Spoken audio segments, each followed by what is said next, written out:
So launching alongside the Blackview BL9000 is the Blackview BL8000. So this device is also a 5G rugged phone. It is expected to launch on the 17th of January. So in this video, we're going to explore its top features and price. If you're new here, kindly subscribe and turn on notifications. So without further ado, let's dig in. So this device is going to be powered by the Dimensity 7050 processor and it's going to ship with the Android 13 right out of the box. I don't know if this device would be receiving the Android 14 updates in the future. So this device is also one of the few rugged phones with a rear display. The main display is a 6.78-inch Full HD Plus IPS LCD punch hole display with a 120Hz refresh rate, and the display is protected by the Gorilla Glass Victus. The rear display is a 1.3-inch display with a 240 by 240 resolution, and the display is protected by the Gorilla Glass 3. Now, there are many things that you could do with the rear display, but I think the most interesting feature is that you could be able to take high quality selfie shots using the device's primary camera.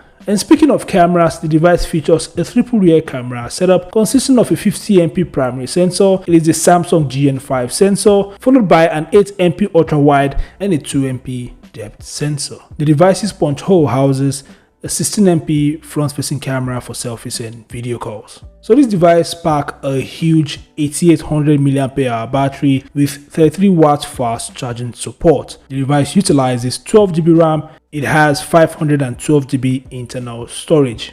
So other features of the device includes a side-mounted fingerprint scanner. It supports face unlock, NFC, OTG, FM radio, GPS, dual SIM. It is rated IP68 and IP69K. It is also military grade standard 810H certified. So these are the top features of the Blackview BL9000, and as regarding its price, it is expected to be sold for a very cheap price, but currently it's being sold for $400. I think you can actually pre-order if you want. So these are the top features of the Blackview BL8000. What do you guys think about this awesome 5G rugged phone? Feel free to share your thoughts in the comment section below. Thanks for watching, subscribe to the channel, and I'll see you guys in the next update. Peace out.